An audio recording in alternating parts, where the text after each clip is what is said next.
25 अगस्त को बाबा की प्रदोष की कावड़ है, जिसको कामना कावड़ कहा जाता है, जो माँ सीवन के तट से कुबेरेश्वर धाम तक 11 किलोमीटर तक बाबा का जय घोष करते हुए आप और हम चलेंगे। हृदय से बाबा को जल चढ़ाएंगे, प्रार्थना करेंगे।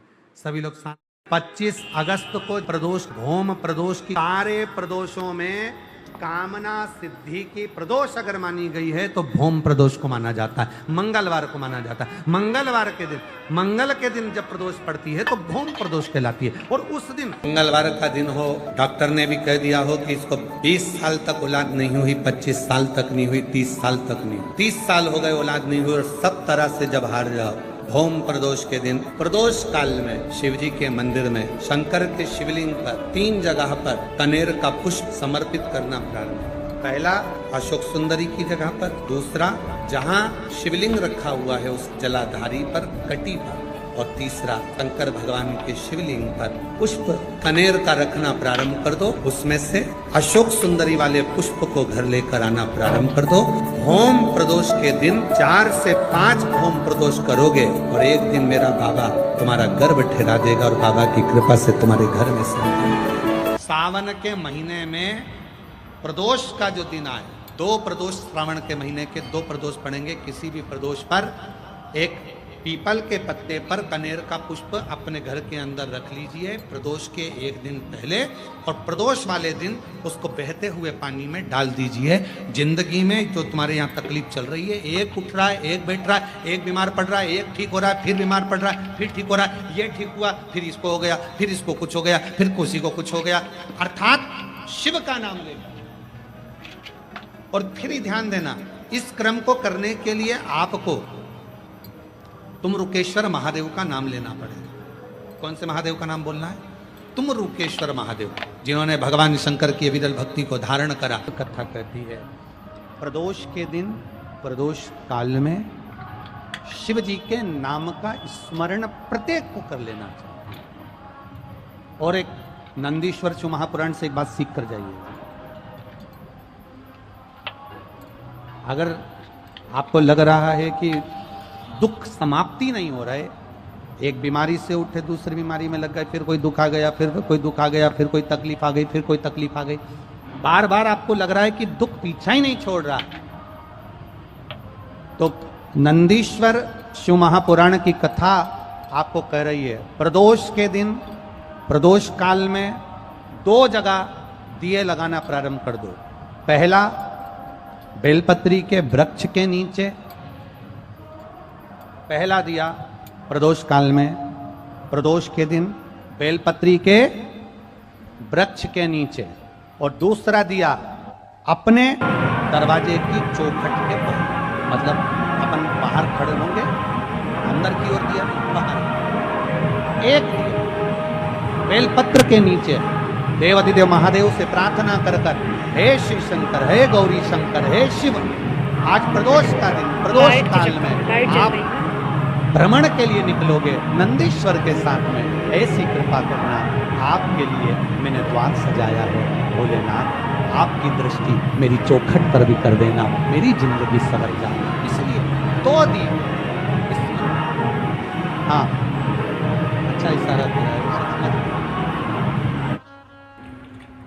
जिस दिए को आप लगाओगे प्रदोष के दिन, प्रदोष काल में, एक दिया बेलपत्री के वृक्ष के नीचे लगाया है, और दूसरा दिया जब आप घर में प्रवेश करोगे तो राइट हैंड पर ही लगाएं। कौन से हैंड पर लगाएं?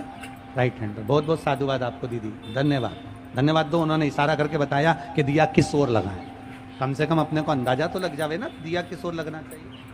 साधुवाद था, बहुत बहुत साधुवाद। इसको जागरूक श्रोता कहते हैं, जिनको कथा के प्रति रुचि है और भगवान के भजन के प्रति रुचि है, वो तुरंत भाव से उसको स्वीकार करें। तो 2 जगह दीप, पहला कहां पर लगाएंगे? जम के बोलो जरा। बेल पत्री के वृक्ष के नीचे। अब बेल पत्री के वृक्ष को भी समझना, कौन सा वृक्ष होना चाहिए?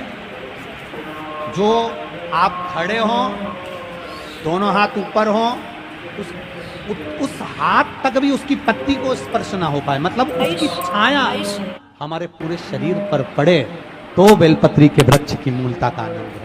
जो छोटे बेलपत्री के वृक्ष होते हैं, छोटे छोटे जो पौधे होते हैं बेलपत्री के, इनको जल डालकर, खाद डालकर सिंचित करो, बड़ा करो, उनको पोषित कर कर बड़ा कर कर कहीं अच्छी जगह उनको लगाओ।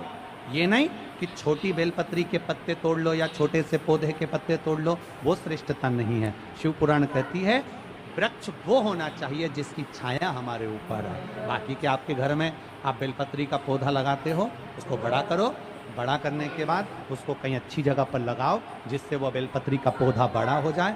बड़ा हो जाएगा, हम हैं नहीं हैं, कम से कम वो पौधा रहेगा, वृक्ष बनेगा। वृक्ष बनेगा तो उसकी पत्तियां टूटकर महादेव पर चढ़ेगी तो हमारा कल्याण अपने आप होगा।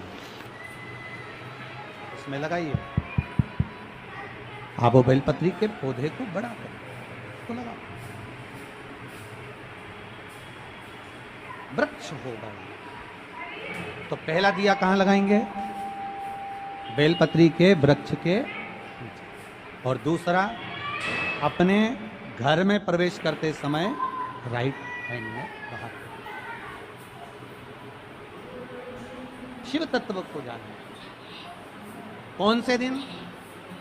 जम जम के बोलो जरा। प्रदोष के दिन। कौन से समय?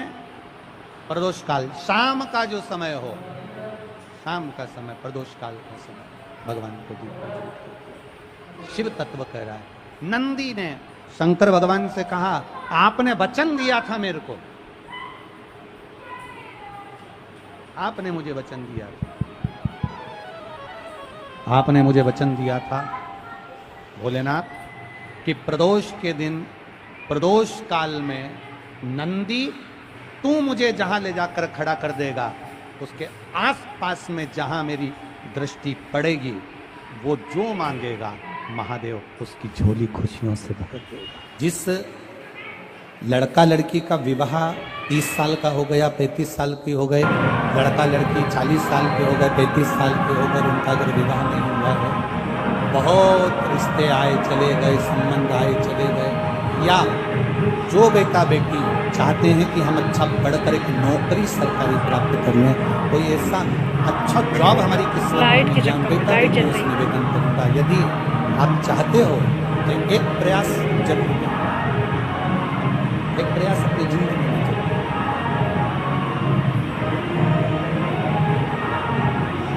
शिवलिंग समझ लेना जरा अच्छे से।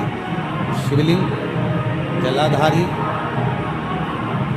गणेश, कार्तिकेय, अशोक सुंदरी, और ये शिवलिंग, और ऊपर भगवान शिव की 5 बेटियां, जया, विषहरा, शामली वारी, दौतली, देव। 3 प्रदोष या 3 शिवरात्रि। कितनी प्रदोष? 3 या 3 शिवरात्रि। मेरा बेटा बेटियों से निवेदन है, जो अच्छी पढ़ाई कर रहे हैं, मेहनत करो, अच्छा पढ़ो, और मेहनत के साथ में जब कंपटीशन एग्जाम में बैठने का समय आए, 3 स्थान जहां पर आपको, प्रथम अशोक सुंदरी, अशोक सुंदरी की जगह पर जब आप बेलपत्र समर्पित करेंगे तो डंडी का मुख जहां से पानी बहता है उस स्थान पर रखें। दूसरा, शमी का पत्ता, शमी का पत्ता।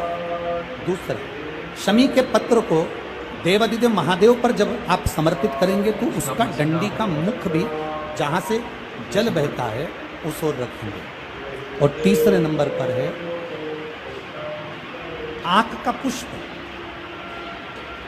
एक पुष्प होता है यहाँ पे करवाएंगे तो हम लोग शामिल नहीं हो पाएंगे, और एक पुष्प होता है घर पे कराएंगे तो जोड़े से कर लेंगे। करें दर्शन आप लोग जन के बोला जरा घर पे एक सफेद होता है, के लिए बोला था, तो यहाँ लेडीज अंदर जा नहीं सकती है। सफेद तो वैसे हम लोग जोड़े से करना चाह होता रहे हैं। है वो केवल देवादिदेव महादेव का एक स्वरूप होता है, और हल्का सा जिसमें गुलाबीपन, नीलापन होता है वो शिव, पार्वती, गणेश, कार्तिकेय, अशोक सुंदरी, जया, विषहरा, सामरीवारी, दौतली, देव और शिव जी के जितने गण हैं उन सबका प्रतीक होता है। तो तीसरे नंबर का जो आंख का गुलाबी कलर या हल्का नीला सा जो पुष्प होता है, उस 5 पुष्प का गुच्छ माँ जगत जननी का जो स्थान है जलाधारी, जहां अगर आप इधर बैठे हो तो उसकी विपरीत दिशा, इधर बैठे हो तो उसकी विपरीत दिशा, इधर बैठे हो तो उसकी विपरीत दिशा, विपरीत दिशा में उस पुष्प को समर्पित करो। अच्छी पढ़ाई करो, अच्छी मेहनत करो, और मेहनत के साथ में जब कंपटीशन एग्जाम के लिए जा रहे हो, उस जगह पर सीए की पढ़ाई भी कर रहे हो, चाहे किसी भी पढ़ाई में लगे हो, मेहनत के साथ में बाबा देवाधिदेव महादेव को 3 प्रदोष या 3 शिवरात्रि आप दिल से बाबा को समर्पित कर कर, बाबा से प्रार्थना कर कर, अशोक सुंदरी पर चढ़ाई हुई बेलपत्र को वापिस लेकर, जिस विद्या स्थल पर आप पढ़ाई करते हो, जिस कमरे में आप रहते हो, वहाँ उस बेलपत्र को 3 प्रदोष की या 3 शिवरात्रि की बेलपत्र रखी है। जिस समय बाबा आपकी नौकरी लगा दे, ये 3 बेलपत्र एक साथ किसी भी प्रदोष पर शिव जी को समर्पित कर दे। ये शिव तत्व। आप मेहनत करें, खूब मेहनत करें, कंपटीशन एग्जाम के लिए जितनी कोचिंग कर सकते करो, मेहनत करना उतना करो, जितना करते उससे 4 गुना ज्यादा करो, और उसके साथ में देवाधिदेव महादेव से तेरा ही दिया मैंने खाया पिया है, तेरा शुक्रिया, तेरा शुक्रिया। अब जिनका मंगल विवाह नहीं हो रहा, 30 साल हो गए, 35 साल हो गए, 40 साल हो गए, उनके लिए भी गणना ना था।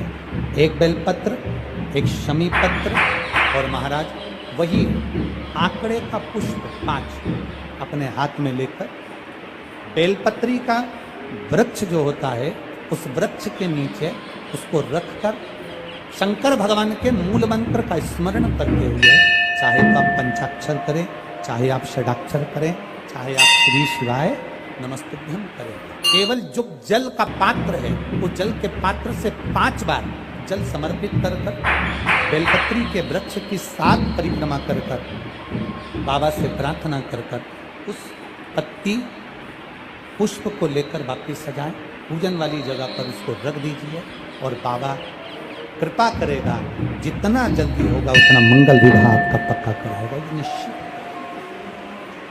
बेलपत्र का पूजन, कहीं दूर जाने की जरूरत नहीं है हमको भगवान को पाने के लिए। तुम्हारे घर के पास में जो शिवालय हो, तुम्हारे घर के पास में जो देवालय हो, हम वहां भगवान की आराधना, हम वहां आराधना, शिवलिंग का स्मरण आप करेंगे। बीच में जो एक मोटी सी लाइन होती है, इसको अशोक सुंदरी कहते हैं। सब लोग दर्शन करें, जम के बोलो जरा, करें। अशोक सुंदरी की जगह जहाँ पूरी हो जाती है, उसके बीच में शिवलिंग, और उसके बीच में थोड़ी सी जगह खाली आती है। करें दर्शन, समझना जरा बहुत अच्छे से। जैसे ये अशोक सुंदरी की जगह है, हम निवेदन करेंगे आस्था चैनल वालों से भी और एलईडी वाले भी, जिनको एलईडी पर आप दर्शन करा रहे हैं वो पूरी तरह से करें। गणेश जी का स्थान, षडानंद कार्तिकेय का स्थान, अशोक सुंदरी का स्थान बीच में। अशोक सुंदरी का जो स्थान पूरा हो जाता है, वहां से लेकर शिवलिंग के बीच में खाली जगह आती है। करें दर्शन, आप खाली जगह आती है। उस खाली स्थान की जो महत्वता है, ये जो अशोक सुंदरी से लेकर बीच में जो जगह है, ये भगवान शंकर की जो धर्म पत्नी है माता पार्वती, उनकी जो योगनियाँ है 64 योगनी, उनकी जो शक्ति पीठें हैं, उनकी जो सिद्धता है, उनकी जो सिद्धियां हैं, ये अशोक सुंदरी से शंकर के शिवलिंग के बीच में जो खाली जगह होती है, इस स्थान पर 64 योगनियाँ, देवियाँ, अष्ट सिद्धियाँ, नवनिधियाँ सब इस स्थान पर रहती है। इसलिए हमारे यहाँ शिव महापुराण की कथा कहती है, पूर्ण पूजन के बाद अगर कोई नारी, कोई पुरुष, कोई बच्चा, कोई बुजुर्ग अपने मन की बात का स्मरण इस जगह पर हाथ को रखकर, जैसे किसी के हृदय पर हाथ रखते हैं तो दिल धड़कता हुआ स्मरण होता है, उसी तरह यहाँ स्पर्श करेंगे, और स्पर्श कर कर जब अपने मन की बात करते हैं तो देवाधिदेव महादेव नंदी के साथ आकर प्रदोष के दिन कार्य की सिद्धता पूर्ण कर, उस स्थान की मूलता है वो स्थान। समझ में आएगी ना जगह? अरे बोलो तो जम के, नहीं समझ में आई हो तो एक बार फिर वापिस समझ, फिर समझोगा। स्थान देखिएगा, अपने को भगवान की कृपा से यहाँ नागपुर में शंकर जी का शिवलिंग कोई ने कागज का बनाकर यहाँ जो भेजा, ये काम बाबा की कृपा से आप लोगों के स्मरण के लिए आया। देखिए गणेश जी का स्थान, कार्तिकेय जी का स्थान, बीच में ये आ गई अशोक सुंदरी की मोटी सी लाइन। अशोक सुंदरी की लाइन जहाँ खत्म होती है, वहाँ से जो शिवलिंग रखा है, इसके बीच की जो जगह है, ये जो बीच में अशोक सुंदरी के स्थान से लेकर शिवलिंग के स्थान के बीच में जो खाली जगह है, ये 64 योगनियाँ, अष्ट सिद्धियाँ, नवनिधियाँ, सब कुछ मेरे देवाधिदेव महादेव ने माता पार्वती को अपने चित्तवृत्ति के साथ यहाँ अनुमति प्रदान कर रखी है। वहाँ का स्पर्श, वहाँ का मात्र स्पर्श और हमारे दिल की बात। शंभो